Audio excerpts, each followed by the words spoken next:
चलिए बुलेटिन की शुरुआत करेंगे। आज ईडी की टीम ने दो बड़ी कार्रवाई की है। पहली कार्रवाई दिल्ली में हुई, जहां वक्फ बोर्ड मनी लॉन्ड्रिंग केस में आम आदमी पार्टी के विधायक अमानतुल्लाह खान को करीब 6 घंटे की पूछताछ के लिए ईडी ने गिरफ्तार कर लिया है। तो वहीं ईडी की दूसरी बड़ी कार्रवाई देहरादून में हुई है, जहां पर पाखरो रेंज घोटाले में ईडी कांग्रेस नेता हरक सिंह रावत से पूछताछ कर रही है। 2 दिन पहले आपको बता दें कि ईडी ने हरक सिंह रावत को समन जारी किया था। तो ये 2 तस्वीरें आपके टीवी स्क्रीन पर हैं।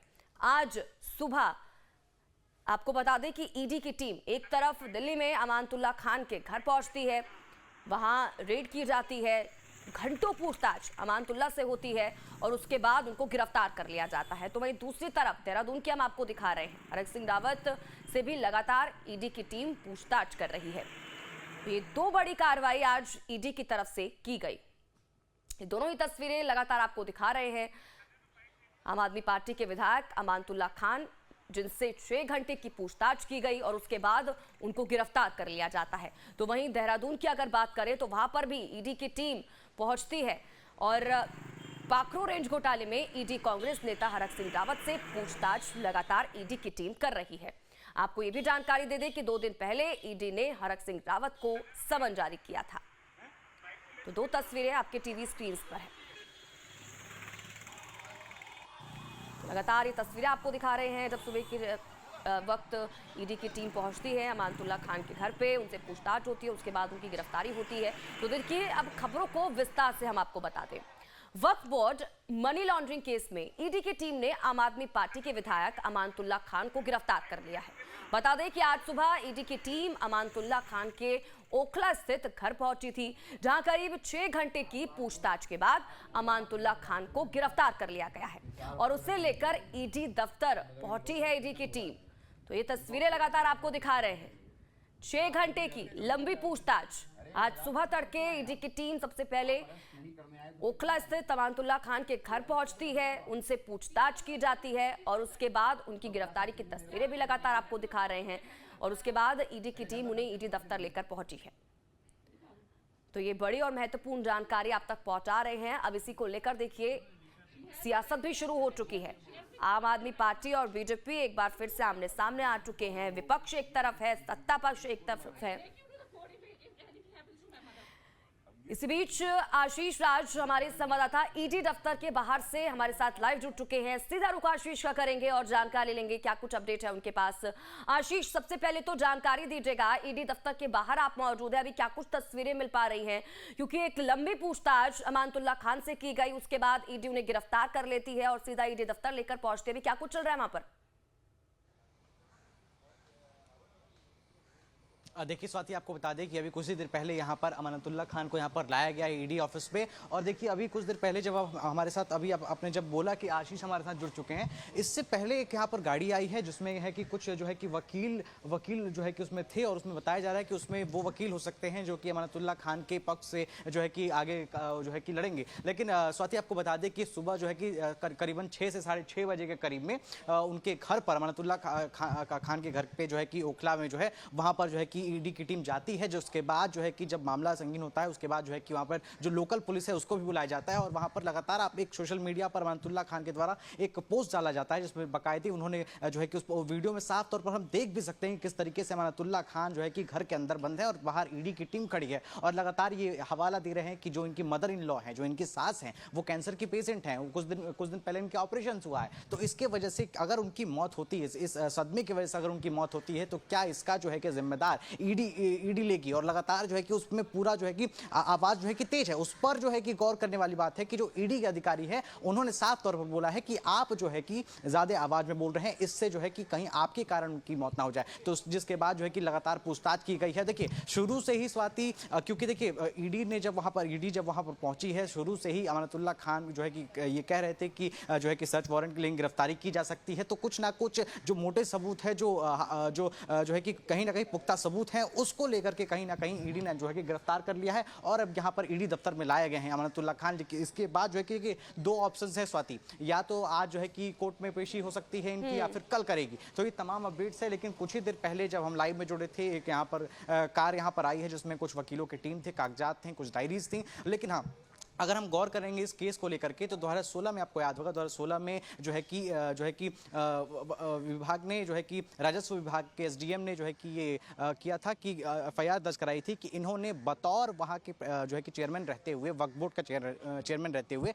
जो है कि इन्होंने जो वक्फ की प्रॉपर्टीज़ हैं उनको अपने निजी कार्यों के लिए इन्होंने यूज़ किया, कुछ को किराए पर चढ़ाया, फिर उसके बाद जो है कि 32 जो है कि पदों पर जो है कि नियुक्तियां की गई वो अवैध रूप से अपने करीबियों को ठीक है आशीष, मैं लौटती हूँ आपके पास, लेकिन इस बीच शालिनी झा भी हमारी संवाददाता ग्राउंड जीरो से हमारे साथ लाइव जुड़ चुकी हैं, आम आदमी पार्टी दफ्तर के बाहर से हमारे साथ जुड़ी हुई हैं। शालिनी, अभी वहां क्या कुछ हलचल आप देख पा रही हैं? क्योंकि जैसे ही आरजेडी की टीम अमानतुल्लाह खान के घर पर पहुंचती है, छानबीन वहां पर की जाती है, लंबी पूछताछ होती है, उसके बाद उनको गिरफ्तार कर लिया जाता है। आम आदमी पार्टी लगातार आरोप लगाती हुई नजर आ रही है कि इससे पहले भी हमने देखा था जब चुनाव करीब थे तो किस तरह से आम आदमी पार्टी के बड़े नेताओं को जेल में डालने की कोशिश की गई, लगातार उनको जेल में डाला भी गया है। अब अरविंद केजरीवाल अभी जेल के अंदर हैं और अब ये जो पूरी गाज है वो आकर अमानतुल्लाह खान के ऊपर गिर जाती है। लगातार ये आरोप आम आदमी पार्टी लगा रही है, क्या जानकारी इसको लेकर? बिल्कुल, देखिए स्वाति, अब इस मामले को लेकर आम आदमी पार्टी और बीजेपी एक बार फिर से आमने सामने आ खड़ी है। जिस प्रकार से आम आदमी पार्टी गिरफ्तारी के बाद यही कहती हुई नजर आती है कि इस पूरे षड्यंत्र में बीजेपी का हाथ है और एक बार फिर से उन्होंने ईडी को जो है कठपुतली बता दिया बीजेपी का। अब आप समझिए कि ये जो मामला है ये बहुत पुराना है, वक्फ से जुड़ा हुआ मामला है कि 32 जो अवैध लोगों की नियुक्ति हुई वो कैसे हुई, वक्फ की जो संपत्ति है उसका गलत तरीके से इस्तेमाल किया गया, किराए पर चढ़ाया गया, वक्फ का जो फंड है उसको किस तरीके से गलत चीजों में इस्तेमाल किया गया। अब इन सभी चीजों को लेकर ईडी अमानतुल्लाह खान के घर पहुंची, वहां पर पूछताछ की गई। जब उन्हें वहां से कुछ नहीं मिला तो उन्होंने अमानतुल्लाह खान को हिरासत में ले लिया। अब खबरें यही आ रही हैं कि अब थोड़ी देर में आम आदमी पार्टी के सांसद संजय सिंह वहां जाएंगे अमानतुल्लाह खान के घर, उनके परिवार वालों से मुलाकात करेंगे, क्योंकि आप जैसा आशीष बता रहे थे कि अमानतुल्लाह खान की जो सासू हैं वो कैंसर पीड़ित हैं, वो घर में ही हैं, उनकी हालात बहुत नाजुक है, इस वजह से वो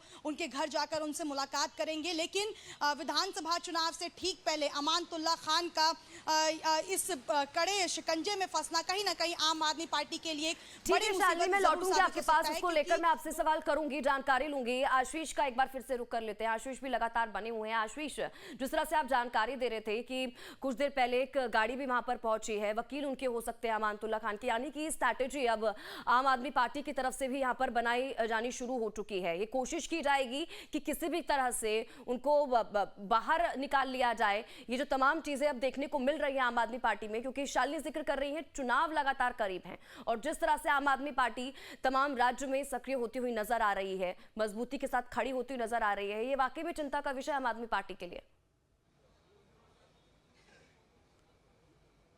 बिल्कुल बिल्कुल स्वाति, देखिए जो गाड़ी अभी आई थी जिसका जिक्र आप कर रही थी उसमें जो है कि तमाम वकील थे और जो है कि तमाम लैपटॉप्स, तमाम फाइल्स थी। और अभी कुछ देर पहले जब हम बात कर रहे थे उसके बाद जब आप शालिनी के पास गई थी, मैंने पूछने की भी कोशिश की पीछे जो गार्ड्स खड़े थे कि क्या वो अमानतुल्लाह खान के लिए यहाँ पर आए। उनका साफ तौर पर कहना है कि देखिए अभी ऐसा कोई इन्फॉर्मेशन नहीं है, लेकिन जिस तरीके की जो फाइलें थी, जो लैपटॉप था, उससे यही जाहिर होता है कि वो जो वकीलों की टीम थी वो अमानतुल्लाह खान के लिए। लेकिन हाँ, आधिकारिक रूप से हम अभी ये चीज़ नहीं कह सकते। वही दूसरी तरफ जो आप कह रही थी कि चुनाव नजदीक है इसको लेकर के, लेकिन देखिए चुनाव से इस केस का लेना देना नहीं है स्वाति। अगर आप गौर करेंगी तो जो है कि इससे पहले जो है कि जब अक्टूबर में जो है कि इससे पहले ईडी की रेड पड़ी थी जिसमें पूछताछ हुआ था, उसके बाद भी कई बार ईडी के दफ्तरों में जब भी लेटर आया, खुद जो है कि जो वीडियो सोशल मीडिया पे इन्होंने डाला है अमानतुल्लाह खान ने, उन्होंने बाकायदे बोला कि जब भी बुलाया गया मैं आया, जब भी पूछताछ हुई, जब भी पेपर वर्क हुआ मैं आया। तो इसमें जो है कि इससे पहले एक लाल डायरी मिली थी, एंटी करप्शन जो टीम है दिल्ली की, उसको एक लाल डायरी मिली थी, उसमें तमाम जो है कि खाते थे, ट्रांजेक्शन की चीजें थी। तो मनी लॉन्ड्रिंग का भी जो है कि इसमें मामला है। तो इन सब चीजों को गौर करते हुए अगर देखा जाए तो इसमें अमानतुल्लाह खान की जो परेशानियां हैं, जो मुश्किलें हैं, वो बढ़ चुकी हैं। और अगर आप पैटर्न देखेंगे पिछले कुछ सालों से ईडी का, तो जब भी कोई ईडी द्वारा अरेस्ट किया जाता है, गिरफ्तार किया जाता है, तो भले ही पूरी टीम लगा दी जाती है, लेकिन इतनी जल्दी जो है कि जमानत नहीं मिल पाती। आप देख लीजिए, मनीष सिसोदिया का केस देख सकती हैं आप, संजय सिंह का केस देख सकती हैं आप, अरविंद केजरीवाल का केस देख सकती हैं आप। तो किस तरीके से जो ईडी के जो केसेस होते हैं, वो अगर सीबीआई के केसेस हो या फिर तमाम ऐसे अगर पुलिस, लोकल पुलिस के केसेस हो, उसमें जमानत मिल जाती है। लेकिन ईडी के केसेस में जो पिछला जो पैटर्न रहा है पिछले 1 से 2 साल का, उसमें हम यही देखने को मिलता है कि जमानत जल्दी नहीं मिलती है। और देखिए जब ये दूसरी बार यानी कि आज जब सुबह जो है कि 6 बजे करीबन जो ईडी की टीम पहुंची है, तो इसको माना जा रहा है कि कहीं ना कहीं एक तगड़ा लेकिन आशीष यहाँ पर ये समझना होगा, मैं आपसे भी समझना चाहूंगी, क्योंकि एक तरफ जिस तरह जब हम सबूतों की बात करते हैं, जब उन क्लू की बात करते हैं, उसी के आधार पर तो अब ईडी की तरफ से कार्रवाई की गई है। ईडी की टीम पहुंचती है, पूछताछ 6 घंटे की जाती है, जो तमाम सवालात उनसे पूछे गए होंगे, तो जाहिर सी बात है उस तरह के जवाब अब अमानतुल्लाह खान की तरफ से नहीं दिए गए होंगे। यही वजह है उसके बाद ईडी की टीम उन्हें गिरफ्तार करके ले जाती है अपने साथ अपने दफ्तर। इस बीच आम आदमी पार्टी की तरफ से ये कहना कि कोई सबूत नहीं मिलता है, सिर्फ परेशान किया जा रहा है आम आदमी पार्टी को, बीजेपी की कठपुतली बन चुकी है ईडी और सीबीआई, क्योंकि इससे पहले भी हम मामलों में देख चुके हैं आम आदमी पार्टी की तरफ से कहा जाता है, ये कितना सही हो जाता है?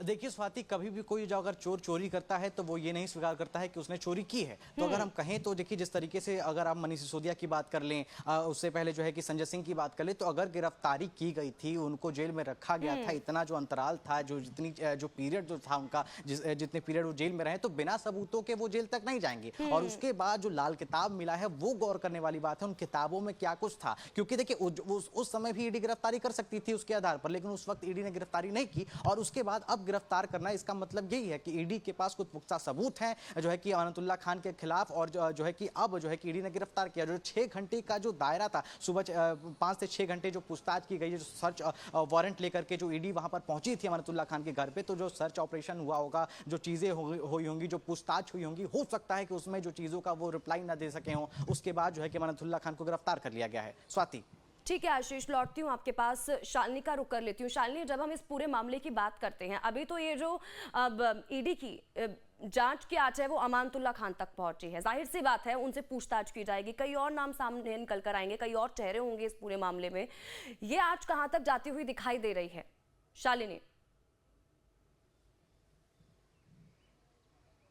बिल्कुल, देखिए ये अब जांच का दायरा जो है ये ज़रूर बढ़ाया जाएगा, क्योंकि मामला 2016 से जो है वो सामने आया, जब वक्फ बोर्ड में किस तरीके से फंडिंग को लेकर लगातार ये सवाल उठा कि आखिर फंडिंग का इस्तेमाल गलत तरीके से क्यों किया जा रहा है। जब वो वक्फ बोर्ड की ज़मीन है तो वहाँ पर उसे किराए पर क्यों चढ़ाया गया, 32 वो लोग कौन है जिनकी अवैध भर्ती हुई, ये तमाम सवाल हैं जिनके जवाब अब ईडी खोजने की कोशिश कर रही है। हालांकि अमानतुल्लाह खान को कुछ महीने पहले भी ईडी अपने दफ्तर लेकर आई थी, जहां उनसे करीबन 5 से 6 घंटे की पूछताछ पहले भी हुई थी, लेकिन ईडी ने उन्हें जाने को कह दिया था। अब ईडी इस मामले पर पूरी तरीके से दोबारा एक्टिव हुई है और वही सवाल जो हैं वो दोबारा पूछे गए हैं। और खुद अमानतुल्लाह खान ने ये कहा कि जब मुझे पहले ही क्लीन चिट दे दी गई थी, कि जब मुझे पहले ही छोड़ दिया गया था, तो उसके बाद से सवालात क्यों? मैं सवालों का जवाब दे चुका हूं, मैं ये कह चुका हूं कि इसमें कोई किसी तरीके से जो है मनी लॉन्ड्रिंग हुई नहीं है। लेकिन ईडी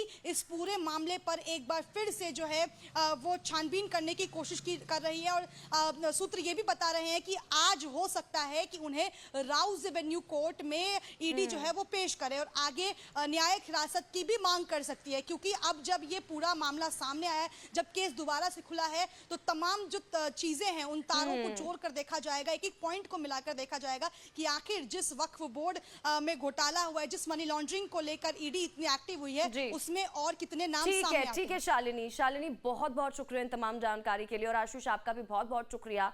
आप नजर बनाए रखें, आपसे आगे भी जुड़ेंगे, अपडेट लेते रहेंगे। फिलहाल बढ़ते हैं आगे।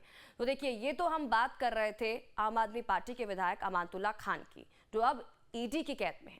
लेकिन इस बीच अगर हम उधर बात करें देहरादून की, तो देखिए देहरादून में पाखरो रेंज घोटाले के मामले में भी ईडी की कार्रवाई जारी है। घोटाले को लेकर आपको बता दें कि ईडी आज कांग्रेस नेता हरक सिंह रावत से पूछताछ कर रही है। बताया जा रहा है कि मामले में सीबीआई ने पहले ही हरक सिंह रावत पर शिकंजा कस लिया था। 2 दिन पहले ईडी ने हरक सिंह रावत को पूछताछ के लिए समन जारी किया, जिसके बाद आज सुबह करीब 10:30 बजे हरक सिंह रावत ईडी के सामने पेश हुए और उनसे लगातार अब ईडी की टीम पूछताछ कर रही है इस पूरे मामले को लेकर। पाखरो रेंज घोटाले को लेकर ईडी की टीम की तरफ से 2 दिन पहले समन जारी किया गया था। उनसे कहा गया था कि वो ईडी के सामने पेश हों और आज हरक सिंह रावत ईडी के सामने पहुंचते हैं और उनसे लगातार पूछताछ की जा रही है। चलिए खबरों में आगे बढ़ेंगे और अब बात जम्मू कश्मीर की करेंगे। जम्मू कश्मीर के सुजवान में आतंकी हमले की खबर सामने आ रही है। आपको बता दें कि सुजवान में आर्मी कैंप पर आतंकियों ने गोलीबारी की है। मिल रही जानकारी के मुताबिक फायरिंग की घटना में सेना का एक जवान घायल हो चुका है। घटना के बाद एसओजी और सेना ने पूरे इलाके की घेराबंदी कर ली है और तलाशी अभियान शुरू कर दिया गया है। तो ये महत्वपूर्ण जानकारी जम्मू कश्मीर से आप तक पहुंचा रहे हैं, जहां पर आतंकियों ने आर्मी कैंप पर फायरिंग की।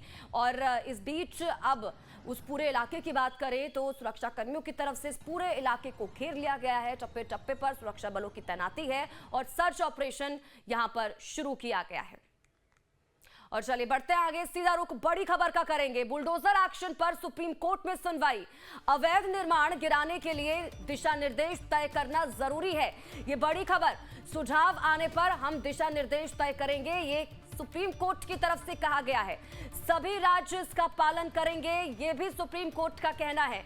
हम भी अवैध निर्माण बचाने के पक्ष में नहीं है। इसी के साथ ही उन्होंने ये भी कहा कि लड़के की गलती पर पिता का घर गिराना सही नहीं है। 17 सितंबर को होगी अब इस पूरे मामले की अगली सुनवाई। तो ये बड़ी खबर इस वक्त आप तक पहुंचा रहे थे, बड़ी और महत्वपूर्ण जानकारी। तो देखिए बुलडोजर एक्शन पर सुप्रीम कोर्ट की तरफ से जो टिप्पणी की गई है वो लगातार आपको दिखा रहे हैं। देखिए आरोप के आधार पर बुलडोजर चलाना गलत, ये सुप्रीम कोर्ट ने कहा है टिप्पणी में। लड़के की गलती पर पिता का घर गिराना गलत है, यह भी सुप्रीम कोर्ट का कहना है।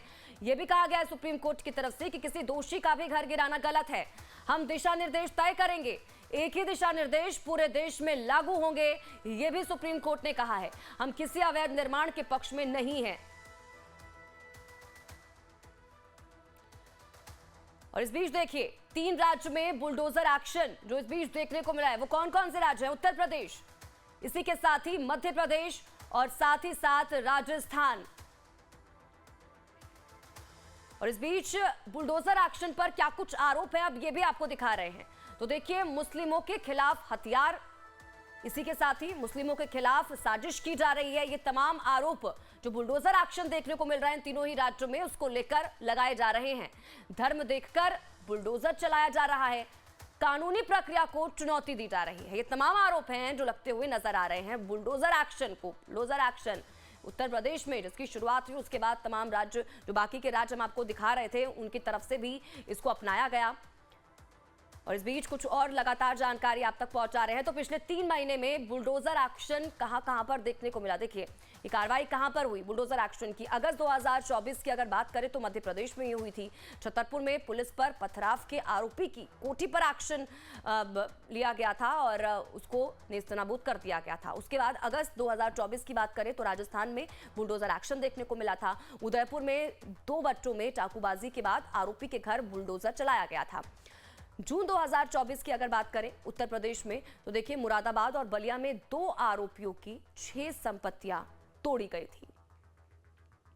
तो पिछले 3 महीने में कहां-कहां बुलडोजर एक्शन देखने को मिला है, कहां-कहां पर बुलडोजर की कार्रवाई हुई है, किन-किन राज्यों में, वो तमाम जानकारी आप तक पहुंचा रहे थे। और अब बुलडोजर एक्शन पर सुप्रीम कोर्ट में की तरफ से बड़ी टिप्पणी की गई।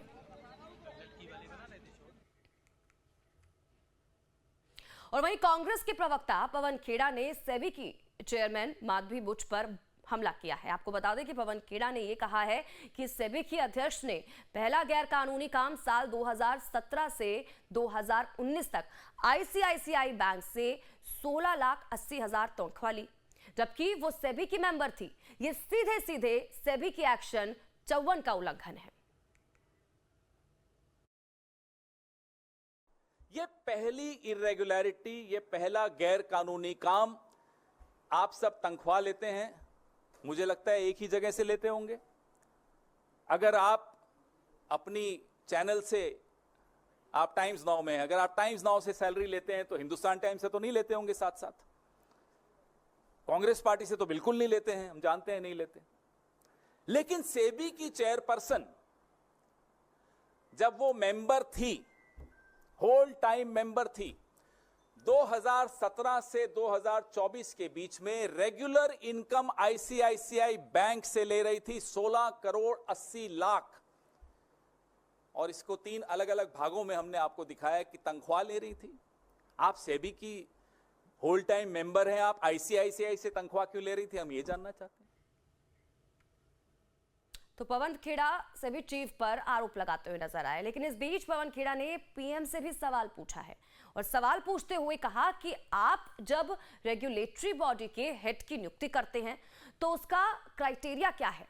यह सवाल यहां पर पूछा गया है पवन खेड़ा की तरफ से। उन्होंने यह भी पूछा कि क्या यह तथ्य आपके सामने आए या उसके बाद आए, या आपने नजरअंदाज कर दिया, और अगर नहीं आए तो आप कैसी सरकार चला रहे हो।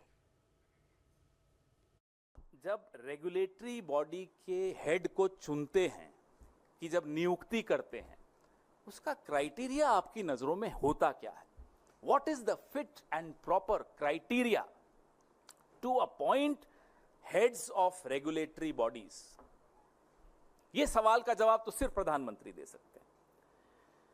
दूसरा सवाल हमारा प्रधानमंत्री जी से यह है कि जो एसीसी है, appointments committee of the cabinet है, जिसके सर्वे सर्वा प्रधानमंत्री खुद हैं, उनकी अध्यक्षता की ये एसीसी है, क्या ये चौंका देने वाले तथ्य उस एसीसी के सामने आए थे अपॉइंटमेंट के वक्त, या अपॉइंटमेंट के बाद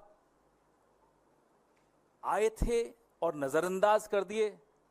तो साहब हम क्या कहें, आप ही समझ जाइए। और नहीं आए थे, कैसी सरकार चला रहे हो साहब। ये हो सकता है कि एसीसी को आपने पूरी तरह से अपने एक अधिकारी के हाथ में दे रखा हो कि भाई जो तुम करोगे हमें मंजूर है। ये भी हो सकता है, हमें नहीं मालूम। हम तो जानना चाहते हैं प्रधानमंत्री से। तीसरा सवाल, क्या प्रधानमंत्री को यह जानकारी थी, was the prime minister aware, कि जो सेबी की चेयरपर्सन है वो एक ऑफिस ऑफ प्रॉफिट पे बैठी हैं, आईसीआईसीआई से तनख्वाह ले रही हैं, इनकम ले रही हैं, सेबी की होल टाइम मेंबर बनकर भी ले रही हैं। Was the prime minister aware of this office of profit issue? तो कांग्रेस प्रवक्ता पवन खेड़ा यही नहीं रुकते हैं। इस बीच देखिए पवन खेड़ा ने आईसीआईसीआई बैंक से भी सवाल पूछे। उन्होंने कहा कि क्या आईसीआईसीआई ने किसी भी समय सरकार में इस बात की घोषणा की है कि वो सेबी के मेंबर को ये तनख्वाह दे रहे हैं। हमारे सवाल अब आईसीआईसीआई बैंक से भी हैं। कटघरे में इस बैंक को भी खड़ा होना चाहिए। हम सबके खाते होते हैं इन बैंकों में। क्या आईसीआईसीआई ने किसी भी स्थान पर सरकार में कहीं भी डिक्लेरेशन की है कि ये तनख्वाह वो सेबी की मेंबर को, होल टाइम मेंबर को दे रहे हैं, या ईसॉप के बेनिफिट्स दे रहे हैं, लाभ दे रहे हैं ईसॉप का? ये जानकारी आईसीआईसी ने कहीं तो दी होगी, सार्वजनिक की होगी। हमें नहीं दिखी, आपको दिखे बताइए। और एज चेयरपर्सन भी आप जो उनको ईसॉप का लाभ दे रहे हो, कहीं आपने डिक्लेयर किया? आईसीआईसीआई, हमारा दूसरा सवाल, सेबी की जो आज जो चेयरपर्सन है और पहले जो होल टाइम मेंबर थी, उनको तनख्वाह आखिर दे क्यों?